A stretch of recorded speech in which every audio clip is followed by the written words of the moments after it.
Satu, dua, tiga.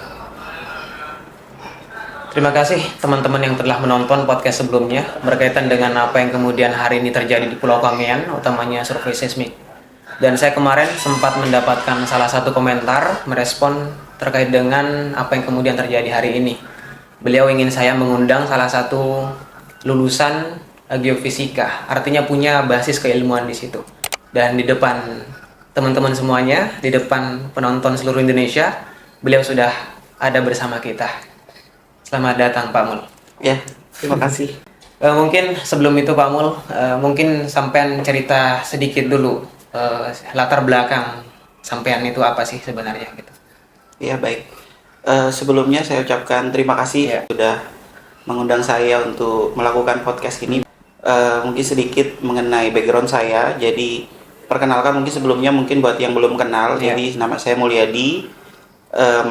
Saya alumni Geofisika ITS. Kemudian background saya sekarang di Surabaya. Jadi saya bekerja sebagai profesional atau sudah bergerak di bidang profesional kerja. Dan terkait kondisi Kangean mungkin yang saat ini lagi hits ya, atau lagi panas-panasnya nih di media hari ini. Di media juga lagi heboh. Saya sebagai alumni geofisika dan merasa saya ada panggilan hati, betul. Jadi saya merasa ada panggilan hati untuk menjelaskan ini kepada masyarakat. Kebetulan background saya juga selain geofisika, saya juga eksplorasi seismik. Jadi tugas saya memang backgroundnya tentang seismik. Jadi seismik mulai dari akuisisi, kemudian sampai interpretasi. Kemudian kebetulan saya juga tugas saya memang di migas, jadi udah punya nyambung. Jadi saya memang dari situlah saya merasa ada keterpanggilan hati untuk menjelaskan ini kepada masyarakat, seperti itu sih. Baik Mas, salah satu tujuan saya di sini kan adalah bagaimana kemudian masyarakat itu mendapatkan informasi yang benar, kredibel. Salah satu maksud saya adalah saya perlu kemudian untuk mengundang salah satu yang benar-benar ahli di situ. Sebelum saya juga mengundang teman-teman lainnya nanti gitu. Karena saya pikir masyarakat hari ini perlu mendapatkan informasi yang benar sesuai dengan apa sih sebenarnya yang terjadi gitu. Mungkin sampean bisa dijelaskan sedikit apa sih survei seismik itu sebenarnya?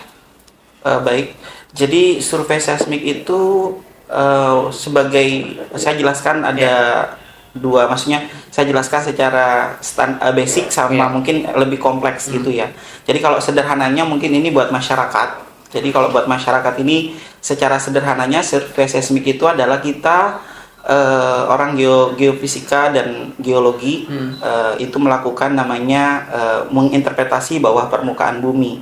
Sederhananya mungkin seismik itu menggunakan gelombang suara, dan itu sama dengan kalau kita ingin gambaran seperti USG, perut orang hamil. Betul. Jadi gimana orang hamil itu mau tahu bagaimana dalam bayinya itu seperti apa gambarannya. Jadi survei seismik itu juga sama. Jadi mereka juga menggunakan gelombang suara untuk menggambarkan bawah permukaan bumi. Tetapi kan geofisika itu kan kombinasi antara geologi dan fisika. Jadi bagaimana memaparkan parameter geologi atau batuan di bawah permukaan dengan metode fisika. Metode fisika yang dipakai di sini adalah namanya metode seismik. Seperti itu. Jadi tahapan yang kalau itu sederhananya ya. Tapi kalau kita bicara kompleks, sebenarnya kan nanti secara teknis pelaksananya seperti apa, kemudian metode yang dipakai seperti apa. Karena metode seismik itu pun juga berkembangnya zaman. Mungkin dulu seismik ini dipakai dengan metode-metode yang tradisional kita sebut. Jadi ada yang mungkin pakai kalau di darat kan ada banyak metode, bisa pakai dentuman mobil truk yang dia bisa mengeluarkan frekuensi. Kalau zaman saya dulu mahasiswa juga saya melakukan akuisisi data seismik juga, tapi sederhana. Jadi mungkin kalau di kampus itu kita mengambil data seismik itu atau akuisisi data seismik itu untuk menggambarkan subsurface yang permukaannya mungkin ya hanya memetakan pipa bawah tanah, atau kalau di sipil kita memetakan kalau Mas tahu kalau orang mau bangun gedung pencakar langit, Iya. biasanya mereka harus cari titik Mana yang batu apa? yang Iya. kerasnya. Nah, itu juga banyak metode. Kalau di geofisika kita bisa pakai seismik salah satunya, tapi Iya. itu kan cukup mahal. Mahal. Jadi pakai yang sederhana, bisa pakai geolistrik. Geolistrik itu juga fungsinya sama, cuma geolistrik itu kan tidak bisa memetakan minyak dan gas. Yang bisa ya metode seismik ini. Nah, kalau secara sederhana mungkin ya itu tadi. Jadi seismik ini fungsinya adalah untuk Melihat gitu. melihat properties geologi atau batuannya Ya. dengan metode fisika seperti itu. Saya juga sempat membaca ada dua sebenarnya jenisnya ya. Ada Asean Button kabel atau OBC, ada Asean Button Node gitu atau Iya. OBN. Itu dari pandangan Masnya itu seperti apa? Bedanya apa dan apa yang dilakukan hari ini di Pulau Kangean itu jenisnya apa? Ini kalau kita bicara metode seismik yang menggunakan tadi OBC atau OBN, jadi Ocean Button Cable itu berarti kan dia pakai Kabel. ya. Jadi kalau di geofisika itu kan ada namanya source atau sumber suara, kemudian nanti ada namanya geophone atau dia yang merecord suara. Jadi nanti pada saat geophone source ini dinyalakan, Ya. nanti dia akan refleksi ke dalam bawah permukaan bumi, kemudian diterima oleh recorder atau geophone.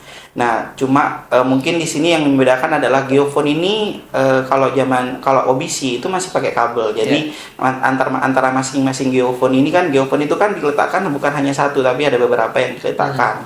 Dan tentunya peletakannya ini pun juga dia sudah ada standarnya. Jadi posisi ke terumbunya seperti apa, kemudian posisi peletakannya jaraknya berapa meter masing-masing OBC. Jadi mungkin karena pakai kabel ini pastinya akan kabel itu kan misalnya terumbu dengan terumbu, misalnya dia jauh ya terumbunya, tapi kan tetap ada kabelnya. Nah, jadi semakin berkembangnya zaman atau sampai saat ini pun ini kan teknologinya kan sebenarnya seismik ini udah lama kan, udah mungkin tahun 90-an sudah ada. Tapi kan dulu kan ada yang pakai streamer. Jadi streamer itu ya pakai kabel juga, tapi dia ditarik. Ditarik, jadi nanti dia langsung direfleksikan. Jadi belakangnya geophone nanti source-nya juga ditarik. Jadi Dan dia itu mungkin cukup mengganggu. itu mengganggu karena sangat, jadi harus lautnya itu harus disterilkan, betul. Nah, kalau OBN ini metodenya tuh Ocean Button Node. Jadi nodal kita sebut nodal ya. Nodalnya di sini atau geophone-nya itu sudah nggak pakai kabel, dia sudah wireless sistemnya. Kayak WiFi gitu ya.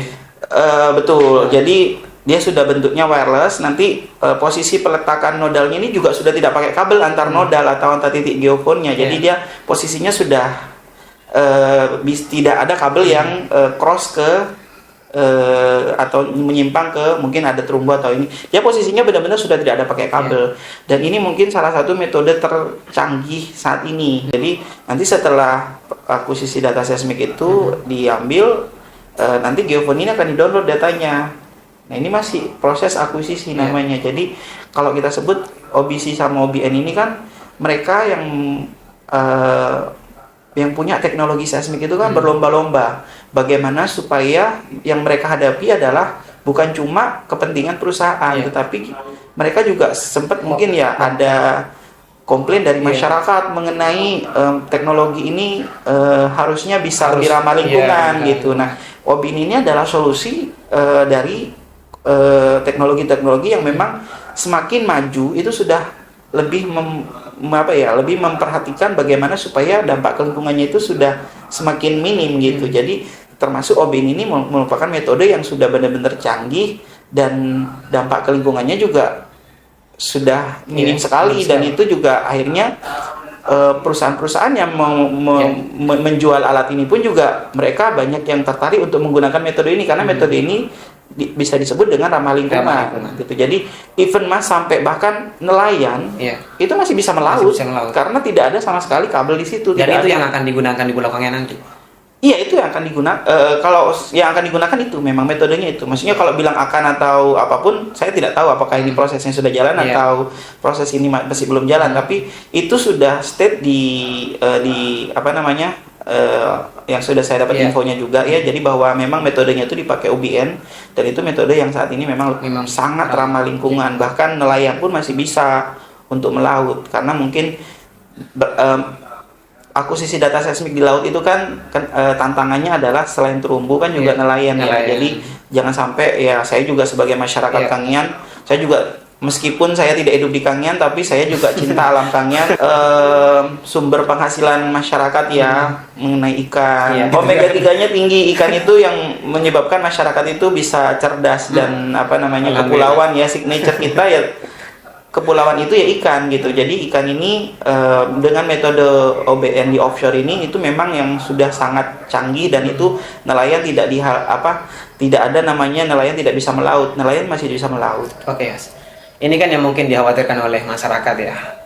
Kangean itu kan menurut penelitian Indah itu kemarin saya lihat, Kangean itu luasnya itu 188 km persegi. Artinya bisa dibilang bahwa ini pulau-pulau terkecil gitu, pulau-pulau terkecil. Dan dari penjelasan Masnya, dari sisi keilmuan Masnya, bahaya atau tidak survei seismik ini di Pulau Kangean khususnya? Baik, kalau survei seismik ini sebenarnya adalah sebagian kecil dari proses bisnis migas sebenarnya. Sebagian ya. kecil.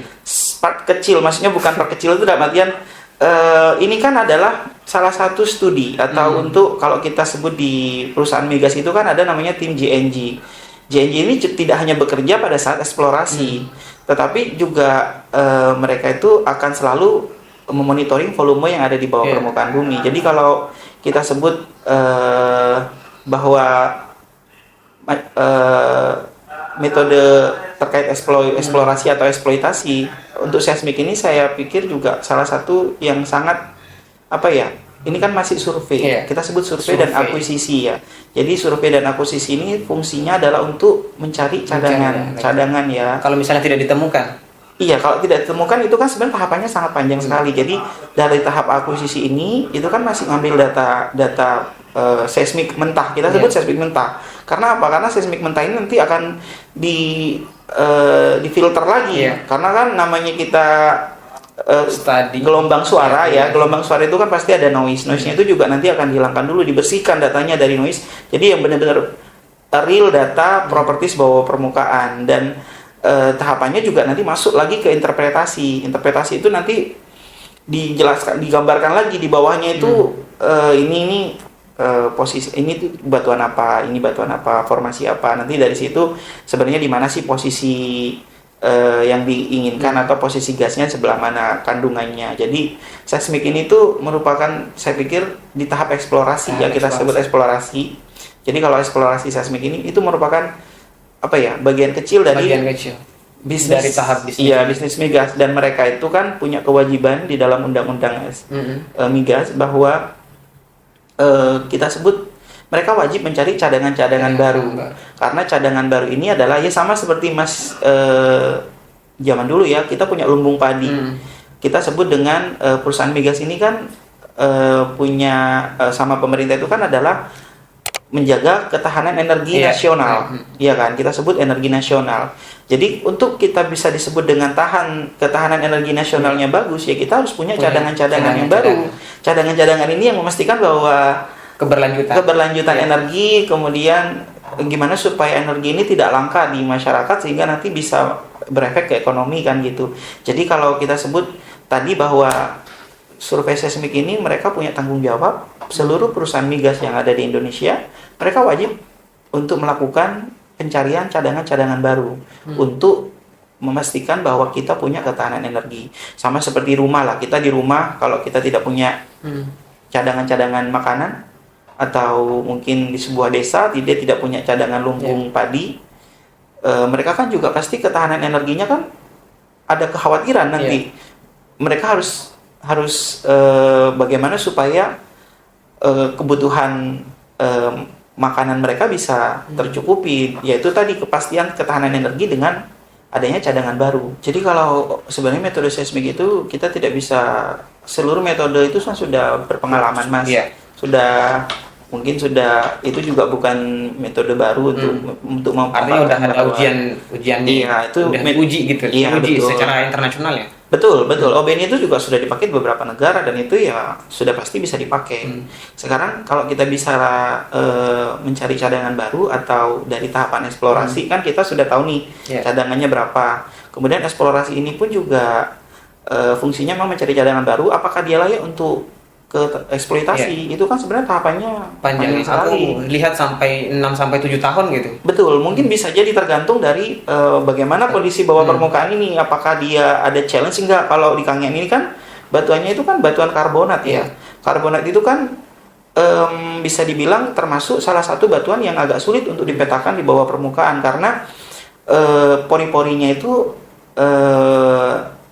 kontras dengan batuannya. Jadi batuannya itu padat, sementara kan yang kita cari kan pori-pori untuk di mana sumber gasnya dia berada kan gitu. Jadi resolusi seismik yang dibutuhkan juga harus yang memang canggih gitu. Jadi kalau kita bilang tahap eksplorasi ke eksploitasi ini, jadi banyak tahapan sebenarnya. Eksplorasi banyak pertimbangan juga gitu. Survei seismik ini sebenarnya masih tahapan bisa dibilang masih part of bagian dari tahapan tapi bukan keseluruhan tahapan gitu. Jadi dari tahap ini nanti kan diinterpretasi, setelah interpretasi nanti ada namanya pengetesan dulu, pengetesan well test di bawahnya seperti apa. Kemudian dari situ nanti ada penghitungan volume, terus nanti baru ke tahapan eksploitasi, dan itu pun juga sebenarnya panjang, cuma ini kan kita sebut sederhananya seperti itu ya. Kalau saya sih memposisikan saya, misalnya saya sebagai orang yang mengakuisisi data seismik dengan kondisi seperti itu, ya mungkin dibilang terganggu, iya pasti terganggu.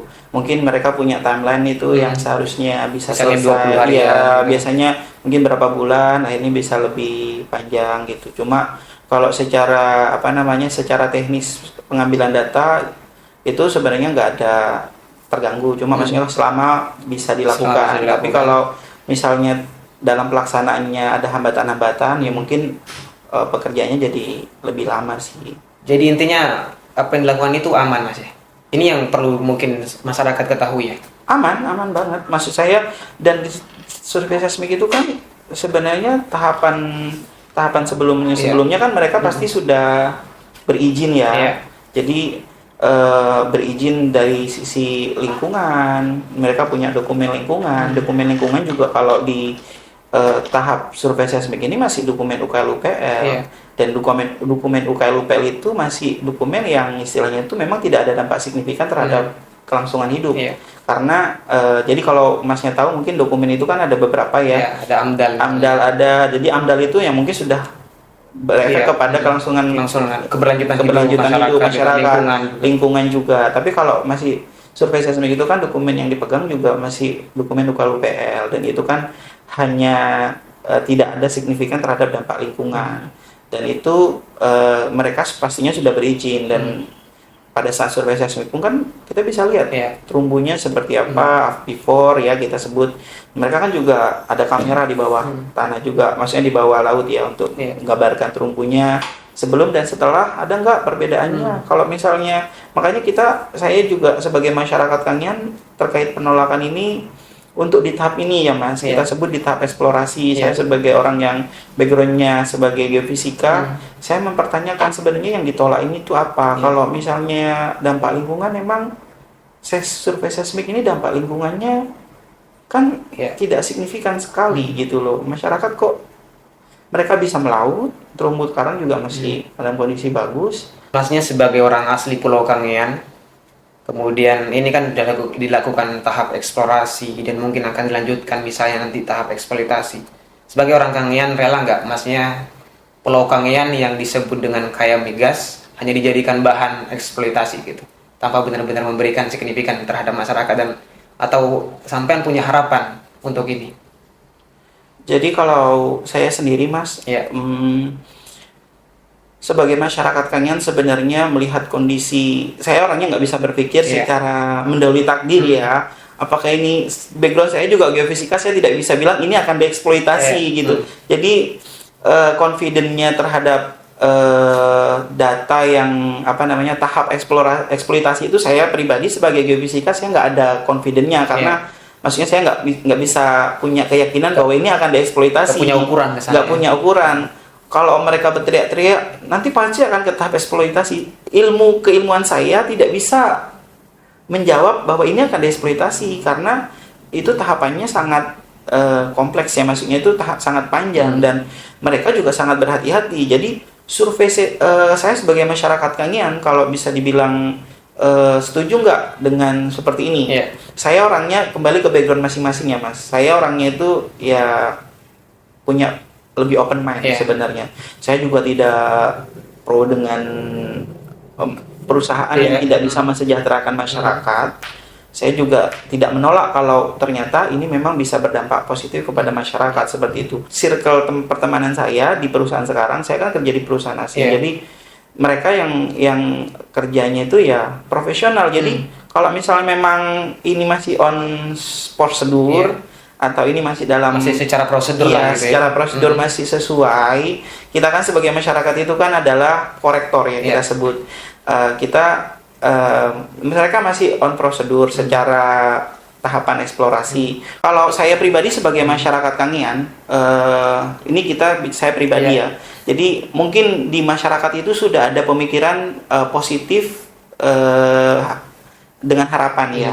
Kemudian ada yang negatif dengan kekhawatiran gitu. Tapi kalau di sisi saya kepada masyarakat Kangean bahwa proses akuisisi data seismik ini itu dampak lingkungannya minim sekali. Karena makanya dokumennya masih UKL-UPL dan itu tidak ada dampak lingkungan, entah itu terumbu ataupun nelayan. Kita bicara eksplorasi seismik. Kalau untuk eksploitasi saya tidak bisa mendahului takdir seperti apa, tetapi eksploitasi ini pun juga kita sama-sama sebagai warga Kangean itu kita juga sama-sama mengawasi ini. Bagaimana AMDAL mereka nanti tahapannya seperti apa. Kita tidak bisa bilang Mas ini kan kita tuh negara punya aturan ya. Kita juga sama-sama punya aturan dan etika. Bagaimana masyarakat itu bisa sama-sama memposisikan sebagai masyarakat dan kita harus kooperatif. Artinya selama mereka tidak melanggar aturan dan mereka masih on prosedur, tidak ada dampak misalnya pengambilan datanya ternyata ada yang mencemari laut, oke lah kita bisa komplain, kita bisa melapor, kita juga punya akses hukum ya. Tetapi selama ini masih dalam tahapan eksplorasi dan mereka masih sesuai dengan alurnya dan aturannya, tidak ada dampak lingkungan, kita masyarakat Kangean lebih open mind, kita awasi ini sama-sama. Jadi kekhawatiran yang tadi warga Kangean yang khawatir bagaimana ini disambung-sambungkan Mas. Jadi seolah-olah ini saya jelaskan lagi bahwa migas itu berbeda dengan tambang. Jadi kalau tambang itu memang untuk kepulauan itu memang tidak boleh. Karena akan habis tuh ke permukaan. Jadi ke permukaan itu nanti akan digerus lah gitu ya. Tapi kalau migas itu subsurface atau di bawah permukaan, bisa 5.000 meter, bisa 3.000 meter di bawah permukaan. Dan ini juga banyak pulau-pulau juga yang di Pegunungan Besar misalnya. Salah satunya Pabelokan, Natuna, itu kan juga pulau yang kecil-kecil. Jadi justru mungkin Kangean lebih besar ya. Kangean justru lebih besar. Bahkan Pabelokan itu Mas nggak ada 1 kilo loh, tapi mereka ada eksplorasi juga ada. Jadi ini buat warga Kangean bahwa ya kita sama-sama mengawasi ini. Iya, betul. Saya masih di tahapan saat ini Mas, masih ada harapan positif dan harapan. Karena kita disebut indikator masyarakat yang maju atau punya disebut masyarakat yang kita itu punya basic atau dasar kita menjalani kehidupan ini. Selama kita merasa kalau ini dirugikan, ya udah kita bisa komplain. Kita bisa ajukan ya, kita bisa komplain, kita bisa nolak. Kita bisa marah. Kita bisa marah juga. Tapi selama tahapan ini pun juga aman-aman saja dan tidak ada aturan yang dilanggar, tidak apa-apa. Tapi kalau misalnya ada masyarakat Kangean yang minta ada kesejahteraan, padahal ini kan masih tahapan eksplorasi ya, jadi belum sampai ke sana. Ya kurang etis saja. Tapi kalau mungkin gambaran program pengembangan masyarakat atau CSR-nya itu kita bisa sama-sama diskusi lah dengan pihak terkait. Tapi kan kita tidak bisa di tahapan ini, saya juga jujur Mas ya, saya bingung ini penolakannya itu dasarnya itu apa gitu. Makanya saya disuruh untuk pro kepada penolakan. Jadi saya masih di dalam hati nurani saya masih belum bisa karena mereka masih on prosedur gitu loh. Jadi seperti itu sih. Jadi kepada masyarakat Kangean, jadi mari kita sama-sama awasi ini. Kita sama-sama sebagai masyarakat yang menjadi sebuah kepentingan negara ya, karena energi ini, Kangean Energi itu merupakan salah satu perusahaan dengan suplai gas terbesar di Jawa Timur. Jadi kita merupakan komponen penting untuk syukur alhamdulillah sumber daya alam kita ya, sumber daya alam kita menjadi salah satu penopang ketahanan energi nasional. Jadi mari kita sama-sama awasi ini, mudah-mudahan ini bisa berdampak positif kepada masyarakat ke depannya gitu. Seperti itu sih. Oke, teman-teman, kita punya khawatiran bersama, kita punya hal yang keresahan bersama bahwa ini merupakan bagian daripada refleksi sebetulnya, Mas. Mungkin masyarakat punya punya harapan, punya kekecewaan juga mungkin yang sebelum-sebelumnya gitu ya. Dan harapannya adalah bagaimana kemudian masyarakat itu terbuka, open minded, kemudian ya siapapun yang kita temukan, mari kita berdiskusi, kita punya kekhawatiran bersama.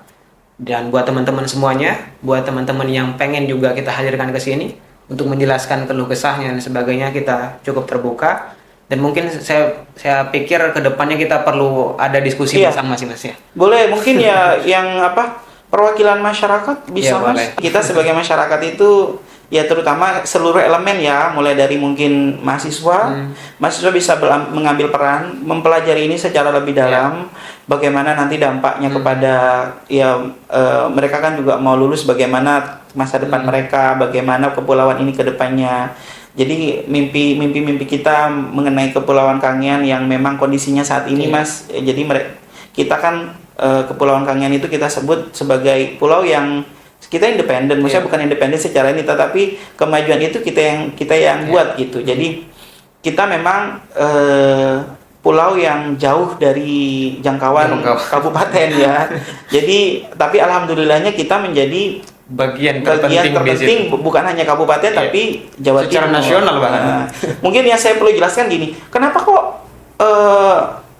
Kangean kan sebagai penghasil gas, kenapa kok gas tidak murah di Kangean? Ya itu tidak bisa kita sebut bahwa gas itu bisa langsung dikonsumsi, tidak, tetapi ada tahapan-tahapannya ada hulu, ada hilir. Betul, jadi ini kan kebutuhan nasional. Gak mungkin juga di Bojonegoro Cepu harganya minyak bisa lebih murah daripada di wilayah lain kan ya, Mas? Ya betul, jadi harus perlu purifikasi juga. Gas itu kan harus dipurifikasi, layak atau tidak ya, dibersihkan karena kan masih banyak nggak murni, jadi dibersihkan sampai benar-benar layak pakai. Dan itu juga sudah ada kontraknya, ada undang-undangnya. Jadi harga gas itu kan juga nasional, Mas, kita sebut, meskipun ya bisa karena faktor logistik dia bisa jadi lebih mahal, tetapi kita juga tidak bisa sebut bahwa karena kita sebagai penghasil gas terus kita bisa dapat privilege gas bisa lebih murah juga, tidak seperti itu. Jadi mudah-mudahan dapat, Mas.